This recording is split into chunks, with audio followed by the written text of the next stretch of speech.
Hello guys, this is my first video on YouTube. So please be with me. And my name is Rudru Bodhikari. You you are watching English learning. So please be with me.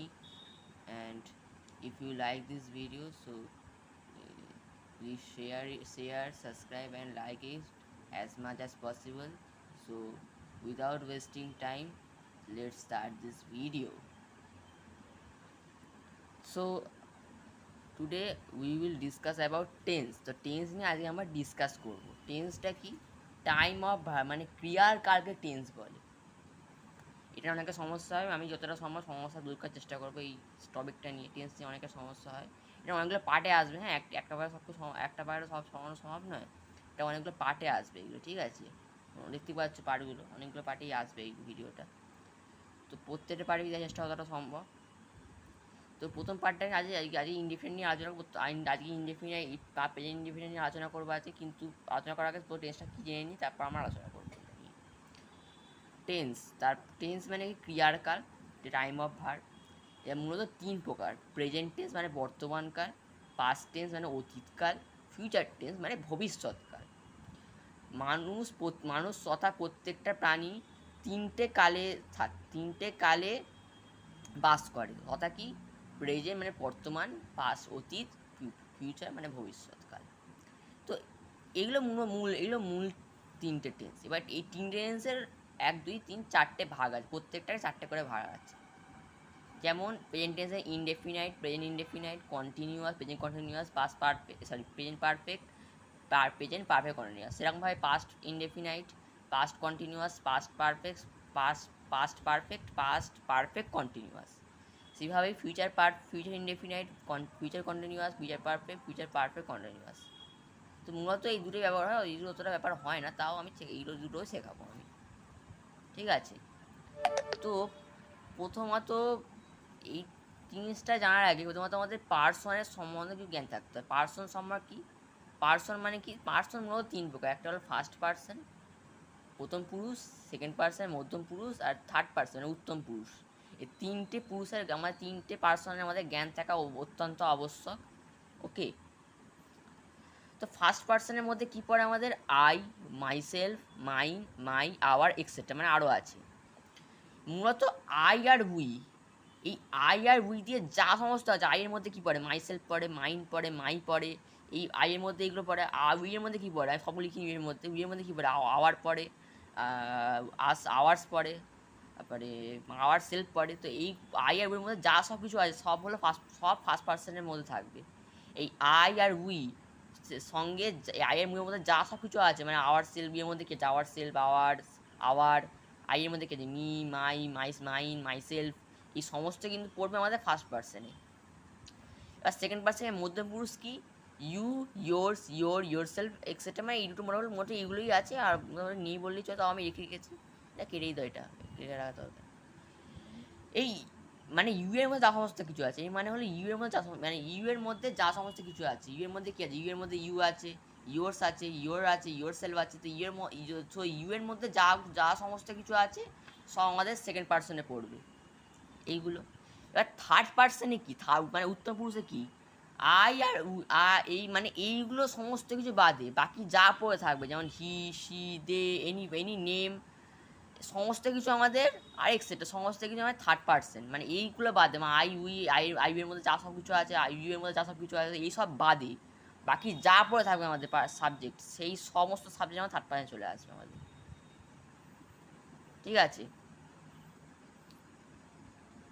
R Yuta তো আমাদের, Yuta অনেকে এটা ভাবে যে তুমি একটা ভালো বয়, you R a good boy, তো তোমরা একটা ভালো বয়। এটা অনেকে পুরোটাকে ভাবে যে কী হয়, ইউই কেন, ইউই হবে নাকি অন্য কিছু হবে? যেহেতু আমরা অনেক তোমার, কিন্তু এই বললাম তুমি আর ইউ হবে, কিন্তু তোমরা এটা কি ইউই হবে? হ্যাঁ, এটাও ইউ হবে, কারণ ইউকে সবসময় আমাদের পুরো হিসাবে ধরা।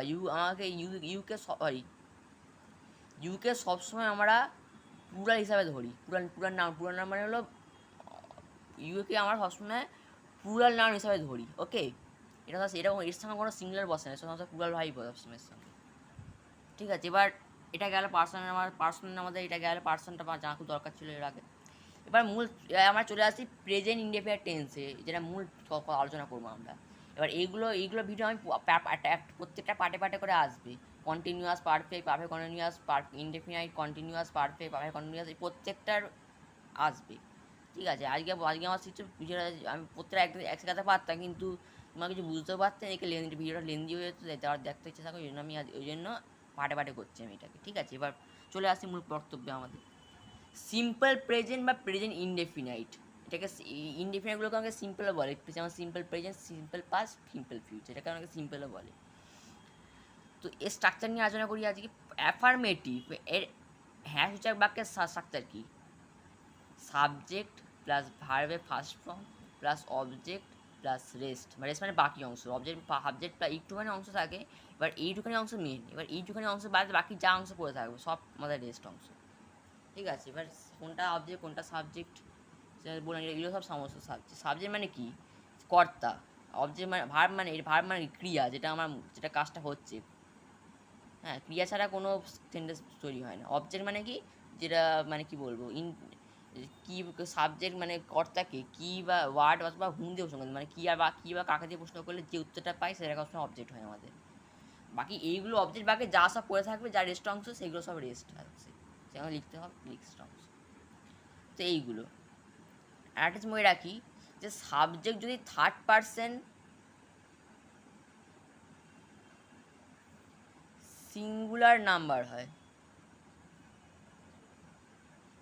সেই ক্ষেত্রে আমাদের ভার্বের সঙ্গে এস বা ইয়ে যোগ করতে হবে। সরি, যদি সাবজেক্ট মানে এই যে সাবজেক্ট মানে কর্তা যায় থার্ড পার্সন মানে কি আমাদের ধি সি দে বাকি এগুলো যা পড়ে থাকে, এগুলো বাদে যা পড়ে সেগুলো থার্ড পার্সন আমাদের, সে থার্ড পার্সন হয় এবং সিঙ্গুলার নাম হতো। যেমন এই দেখো হি আর সি, এটা সিঙ্গুলার নাম্বার দুটো, কিন্তু আর দেটা কিন্তু থার্ড পার্সন, কিন্তু এটা পুরান নাম্বার, এটা হবে না তাহলে। হি সি এটা থার্ড পার্সন প্লাস এটা সিঙ্গুলার নাম্বার, হি সি মানে হি মানে কি একজনকে বোঝাচ্ছে, সি মানে কি একজনকে বোঝাচ্ছে, নিজের ক্ষেত্রে সি বসে, ইনকে সেদের ক্ষেত্রে ই বসে। তো দুজন একজনকে বোঝাচ্ছে এনি নেম রোহিত, আর অন্ধার এর মতো রোহিত রাম, এই দেখো এইগুলো প্রত্যেকটা এগুলো প্রত্যেকটা আমাদের থার্ড পার্সন। এবার এটা রোহিত একটা নাম বোঝাচ্ছে, মানে একটা ছেলেকে বোঝাচ্ছে, মানে রোহিত মানে এটা সিঙ্গুলার। কিন্তু যদি রোহিত আর রাম, এটা কিন্তু প্লুরাল হয়ে যাবে, কারণ রোহিত আর দুটো আলাদা আরও একটি দুজন, তার প্লুরাল হয়ে যাচ্ছে।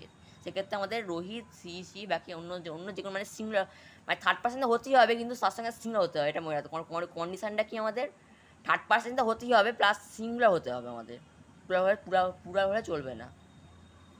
তার সঙ্গে আর অনেকে ভাবছে তাহলে অনেকে এটা গুলোয় যে কোথায় এস বসাবো, কোথায় ইএস বসাবো, কোথায় কী বসাবো, অনেকে এটা গুলিয়ে ফেলে, সেটা আমি তাই জন্য আমি বলে রাখছি। A O X O S S S H আর সিএইচ, কোনো ওয়ার্ডের লাস্টে যদি এইরকম S O S S S S H S CH এইরকম লাস্টে থাকে, মানে এই যে এটাগুলো লাস্টে যদি থাকে একসঙ্গে, তাহলে সেই ক্ষেত্রে আমাদের তার সেই ভাবটার পরে সবসময় ইএস বসবে আমাদের। তাই বুঝতেই পারছি এইগুলোর ক্ষেত্রে যেহেতু আমার ইএস বসবে, তাহলে বাকি এইগুলো বাদ যাকে সাপোজ তার সঙ্গে আমাদের এস বসবে। এবার এরকম যদি হয় যে ওয়াই আছে, একটা ধরো ওয়ার্ডে আছে কনসোন্যান্ট,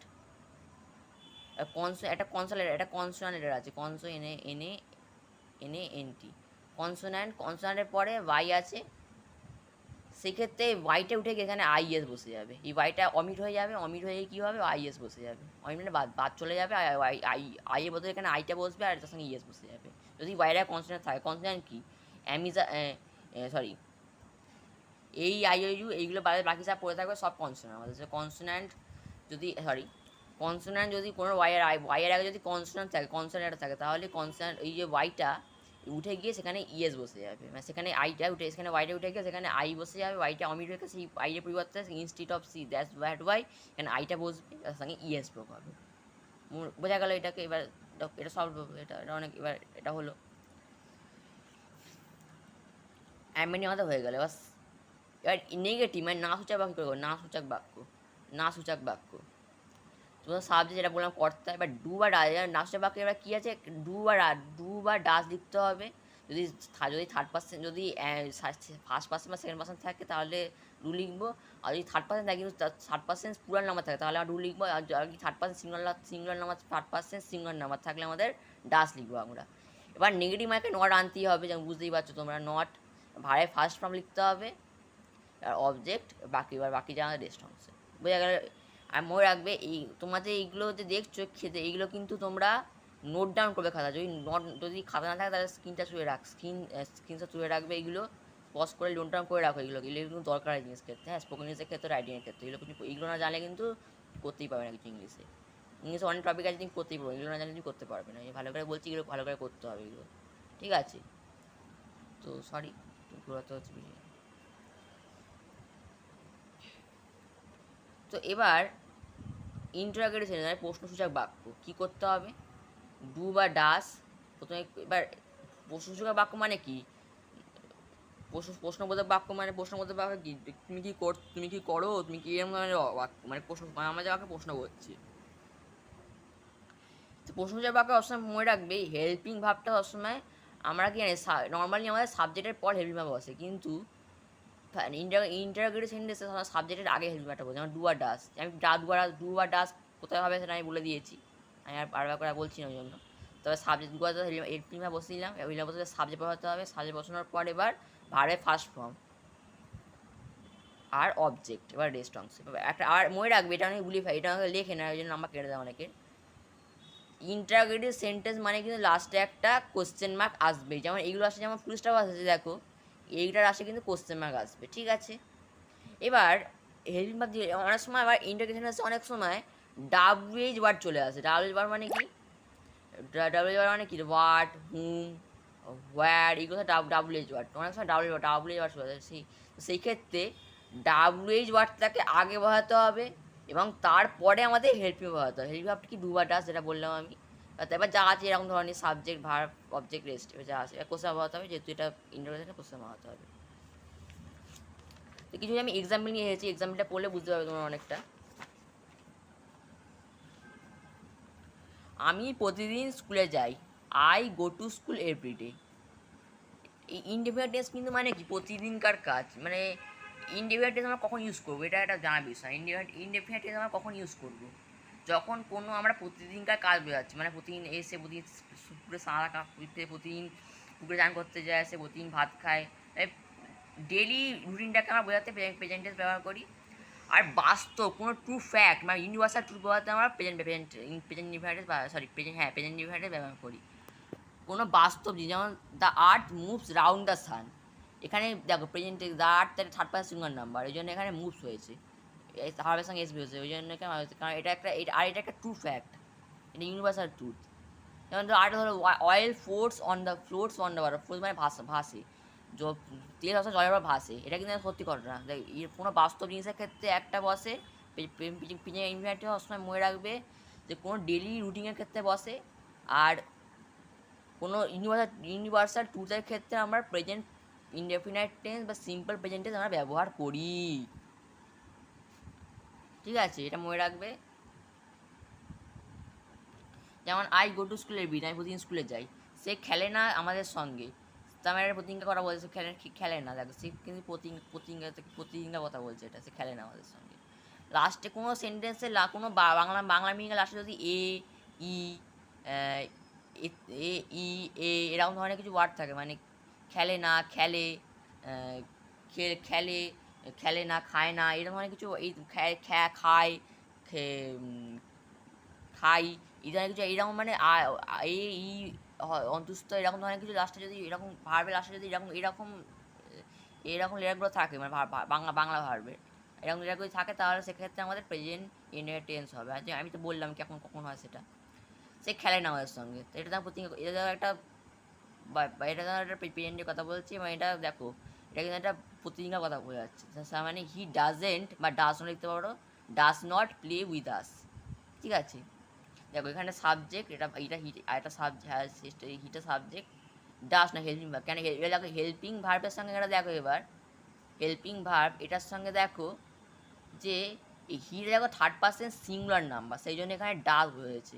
যদি এখানে আই থাকতো তাহলে আমি ডু নট হতো, তাহলে I do not play with, যদি এখানে তো আমি খেলি না আমার আমাদের সঙ্গে, তাহলে I do not play with us. এখানে যদি হি হয়ে থাকে সেখানে সি সে লিখতে পারো, যেহেতু সি হয়েছে, যেহেতু সে হয়েছে, এখানে মেয়েও হতে পারে ছেলেও হতে পারে, তো সিও লিখতে পারো তুমি এখানে। কিন্তু ডাজ কিন্তু ডাজ লিখতে হবে, কারণ এটা third person singular number. The play যে প্লে উইথ আস, এখানে আমরা প্লেস লিখে দেওয়া না, প্লেস যে প্লেস লিখে দেওয়া না এখানে, কারণ এখানে এখানে প্লেস আমরা কিন্তু লিখবো না, কারণ এখানে ডায়াস কিন্তু এস বসে গেছে, সেক্ষেত্রে আমরা এখানে আমার প্লেস আর লিখবো না, এখানে প্লেই লিখতে আমাকে। ঠিক আছে, পরেরটা সে কি খায়, সে কি যায় না, সে কি সেখানে যায় না। দেখ এখানে দেখো যে ইন্টারোগেটিভ সেন্টেন্স তো আছে, প্লাস দেখো এখানে একটা নেগেটিভ মিনিংও চলে আসতো। আমার এখানে does he not, but does he বা শি নট গো দেয়ার, তুমি নটটাকে আমি এরকম এখানে আনতে পারি, ডাজেন্ট সি বা হি গো দেয়ার। আর দেখো এখানে কারণ ডাজ হলে, কারণ দেখো হি বা she third person singular number হয়েছে, তার জন্য ডাজ হয়েছে এখানে। তা কি খেলে, ডু দে প্লে, দেখ এখানে এটা কিন্তু থার্ড পার্সন, কিন্তু এটা পুরান নাম্বার, সেক্ষেত্রে এখানে ডু হয়েছে। ঠিক আছে, আমি সরি এখানে ভুল লেখা, আমরা হয়ে যাবে না, আমরা কি খাই, তাহলে আমরা আমরা সরি এখানে তারা কি খেলে না, সরি এখানে আমরা কি খাই, বলছে আমরা কি খাই, হোয়াট ডু উই ইট অথবা কনজিউমটা একটুখানি আছে ব্যান্ড ভালো, হোয়াট কনজিউম, ইরা কনজিউম দুটো মানে এক, আমি বিটে হিসেবে ব্যবহার করি, কিন্তু কনজিউমও হবে এখানে। হোয়াট ডু উই কনজিউম, আমরা কী খাই, আমাকে এটা গুলিয়ে ফেলবে যে আমরা কি খেলি, আর আমরা কি খেলি, অনেকে এরকম লিখে দেয়, অনেকে লেখা অনেকে এটা লেখে বা বলে আমরা কি খেলি, বাংলাটাকে অনেকে লেখে, ইংলিশটা লিখে হোয়াট ডু উই প্লে, এরা অন্য সেন্টেন্সই হয় এরকম। এর মানে হচ্ছে আমরা কি খেলি, এর মানে কিন্তু এর মানে কিন্তু এটা নয় যে আমরা কি খেলি, এটা প্রশ্ন করছে যে আমরা কি খেলি, কিন্তু এখানে মানে এখানে কিন্তু এই সেন্টেন্সটা মানে হচ্ছে আমরা কি খেলি, মানে কোনো একটা নির্দিষ্ট খেলার কথা বলা হচ্ছে, মানে আমরা কি খেলি, ফুটবল খেলি, ক্রিকেট খেলি, না ক্যারাম বোর্ড খেলি, কোনটা কী খেলি এটা বলা হচ্ছে। কিন্তু আমরা এরকম যদি লিখি ডু উই প্লে, এটা মানে হচ্ছে আমরা কি খেলি, মানে আমরা কি খেলি, মানে এটা প্রশ্ন করছে, মানে আমরা কি খেলি না খেলি না, এটা প্রশ্ন করছে। আর এটা এই ওয়ার্ড ডু উই প্লে, মানে এখানে আমরা কি খেলি, মানে কোন কোন কোন খেলাটা আমরা খেলি, ক্রিকেট খেলি, ফুটবল খেলি, নাকি ক্যারাম কী খেলি, আমি সেটা মানে খেলার নাম জিজ্ঞাসা করতেছে। আর এখানে বলছে এখানে বলছে তার কি খেলে না খেলে না, এখানে এটা জিজ্ঞাসা করছে, তার কি খেলে। ঠিক আছে, এটাকে অনেকে ভুলিয়ে ফেলে যে কোথায় বরবাস করো, দুটো মানে তো ওখানে ডুই প্লে, এটা মানে কি আমরা কি খেলি, আর হোয়াট ডু ইউ প্লে আমরা কি খেলি, এটা অনেকে এটা ভুলিয়ে ফেলে, ওই জন্যই বললাম এটা। ঠিক আছে, তো এটা আমাদের আজকে গেল। এবার পরের দিনে আমি এই প্রেজেন্ট ইনডিফিনিট পরের ভিডিওতে প্রেজেন্ট ইনডিফিনিট টেন্সের ভয়েস চেঞ্জ করাবো আমি, মানে প্রত্যেকটা মানে একটা মানে প্রত্যেকটা এরকম বেসিকটা করিয়ে দিয়ে, মানে ইনডিফিনিট করালাম, এটা ভয়েস চেঞ্জ এবার আনবো আমি, কন্টিনিউয়াস করাবো, এটা ভয়েস চেঞ্জ আনবো, মানে প্রত্যেকটা করিয়ে দিয়ে টেন্সটা করিয়ে দিয়ে তার ভয়েস চেঞ্জটা করাবো আমি, মানে এরকম করে করবো যাতে ভয়েস চেঞ্জ সাথে সাথে এটা তোমার যারা স্যামুলটেনিয়াসলি করলে কী বলতো তোমাদের বুঝতে সুবিধা হবে। যদি আমি আলাদা করে পার্টে যদি আমার এটা এই সিস্টেমে শেষ করে দিয়ে আবার অন্য সিরিজ ধরি, তাহলে তোমরা তখন এটা তোমাদের গুলিয়ে যাবে, সেই ক্ষেত্রে আমি একসঙ্গে করা জিনিসটা তুমি বুঝতে পারবে পার্টে তোমরা। আরেকটা কথা বলে রাখি, তোমরা ফরমেশন অফ ভার্ব ভালো করে মুখস্থ করবে। মানে কি ফরমেশন অফ ভার্ব মানে কি, ভার্বের ফর্ম মানে সিং স্যাং সাং, স্পিন স্পান স্পান, মানে ভার্বের যে first V1 V2 V2 V3, মানে এই যে ফর্মগুলো, এই ফর্মগুলো কিন্তু তোমাদের মুখস্থ করতে হবে। ঠিক আছে, কারণ এটা তো আমি করতে পারবো না, তোমাদের নিজেকেই করতে হবে। তোমরা যে কোনো বইতে এইগুলো তোমরা যে কোনো বইতেই পেয়ে যাবে। ভার্ব ফর্ম না দেখবে তোমরা প্রত্যেকটা বইতে এগুলো থাকে। আমি তোমার তাও সাজেস্ট করবো যে হাইলাইট বইটা কিনতে। হাইলাইট বইটা তো অবশ্যই থাকবে, কিন্তু এছাড়াও যদি অন্য গাঁয়া বই থাকে অন্য গাঁয়া বই তোমাদের কিন্তু থাকবে এটা। হাইলাইটটা কিন্তু ভালো বই, কিন্তু তোমাদের হাইলাইট যদি নাও থাকে, তোমাদের অন্য গাঁয়া বই থাকে, কিন্তু প্রত্যেকটা গাঁয়া বইতে কিন্তু ভার্ব ফর্ম আছে। তো সেখান থেকে তোমাদের এগুলো কিন্তু মুখস্থ করতে হবে প্রতিদিন। এগুলো তো আমি করতে পারবো না, এগুলো তোমাদের নিজেকেই করতে হবে। এগুলো কিছু বোঝানো কিছু নেই, শুধু সবই তোমাদের মনে রাখতে হবে, এগুলো সমস্ত কিছু মুখস্থ রাখতে হবে তোমাদের। ঠিক আছে, তো ভিডিওটা এখানেই শেষ করছি। তো thank you for watching, by.